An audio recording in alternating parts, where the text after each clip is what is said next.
خليني طب اسالك سؤال اخير بقى. طيب ما هو يعني هل سمعت رد الدكتور جمال حشمة القيادي بجماعه الاخوان على هذا البيان اللي كان برضه رصد نشره؟ ما سمعتوش الحقيقه. لا يا ريت تقول. هو بيقول انه لا ما فيش اي، يعني هو متفق تماما مع البيان تماما ومبسوط بيه جدا، ولكن بيقول انه لابد من وجود اسم الدكتور محمد مرسي والاستحقاقات الرسميه. رحيل السيسي اولا، عوده الدكتور محمد مرسي، الاستحقاقات بقى اللي حصلت في بعد كده اللي هي البرلمان والحاجات دي. هو بيقول الحاجات دي مهمه عشان نصطف مع اي فريق.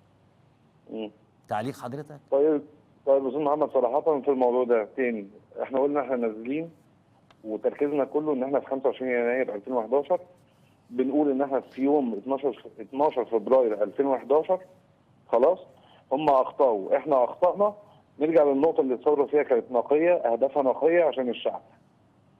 اللي هيتمسك باهدافه الشخصيه ويبقى في الدايره الضيقه بتاعه اهدافه هو لا بص بقى هنا بقى يا محمد، انا بس عايز اقول لحضرتك حاجه. يعني هي جماعه الاخوان تتمسك بالدكتور محمد مرسي، هي حره.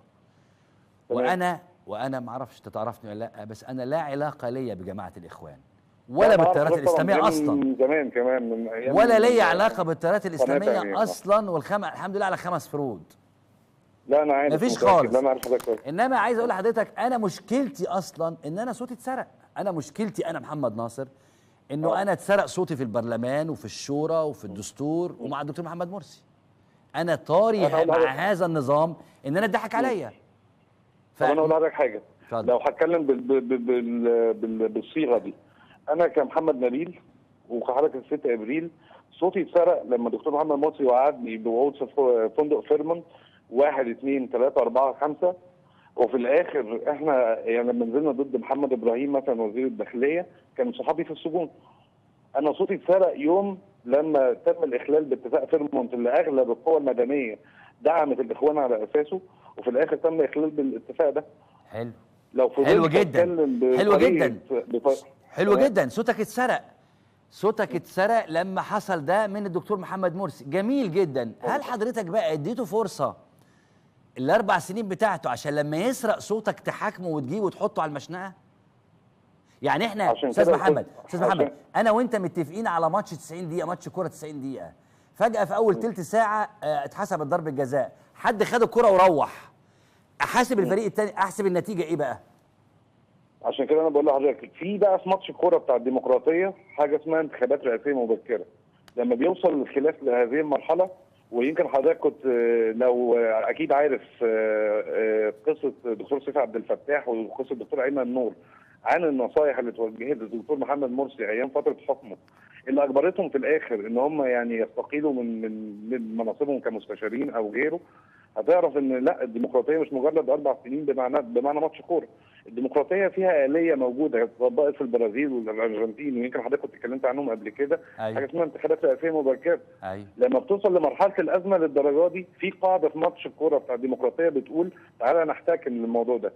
انا ازعم لغايه دلوقتي ان الدكتور محمد مرسي لو كان قبل بالقاعده اللي في ماتش الديمقراطيه بتقول انتخابات رئاسيه مبكره كان استمر في الحكم.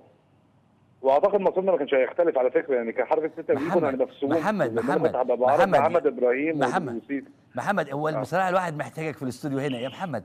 هل انت يا راجل بخبرتك السياسيه بوعيك كنت تتوقع ان حتى بافتراض ان الدكتور محمد مرسي وافق على انتخابات رئاسيه مبكره انه لم تكن هناك مؤامره مدبره، ثبت بعد كده انها مؤامره مدبره باعتراف الاساتذه ايمن نور وسيف عبد الفتاح، مؤامره مدبره من مارس، ومحمد البرادعي نفسه شاهد على كده، من مارس على اسقاط الراجل في 30 يونيو، وبتقول لي حضرتك دلوقتي بعد ما اتكشفت لنا التاريخ ده ان الدكتور محمد مرسي لو كان وافق على 30 يونيو كانت الامور هتعدي عادي؟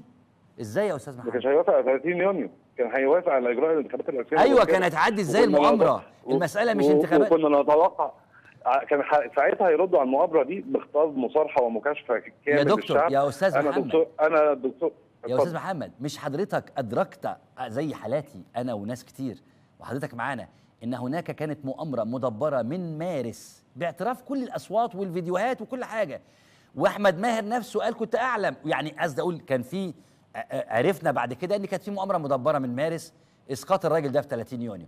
هل تعتقد ان القوى اللي عملت هذه المؤامره كانت هتسيبك تعمل انتخابات رئاسيه مبكره على محمد مرسي؟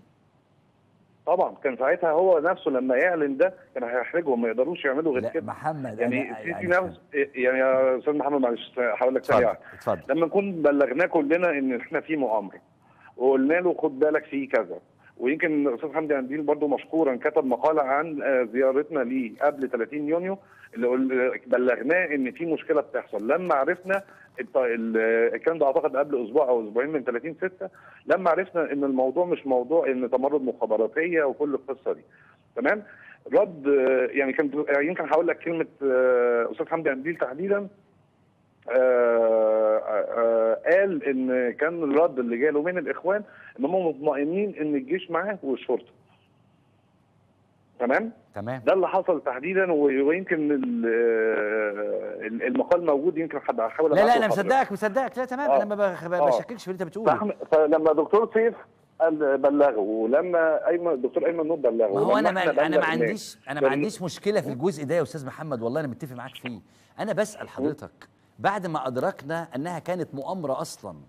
طيب والسؤال مش مهم الاجابه عليه دلوقتي يا استاذ محمد، يعني يوما ما نبقى نستضيف حضرتك وناخد انا مع بعض حوار طويل في ده.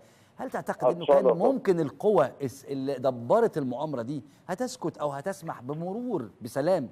على كل حال يعني انا اتمنى ان احنا نشوف زخم ثوري في 25 يناير، وتكون تكاتفت كل القوى الثوريه مع 6 ابريل وكل القوى الاخرى، لانه بصراحه الوضع زي ما حضراتكم قلتوا في البيان مصر من سيء الى اسوء.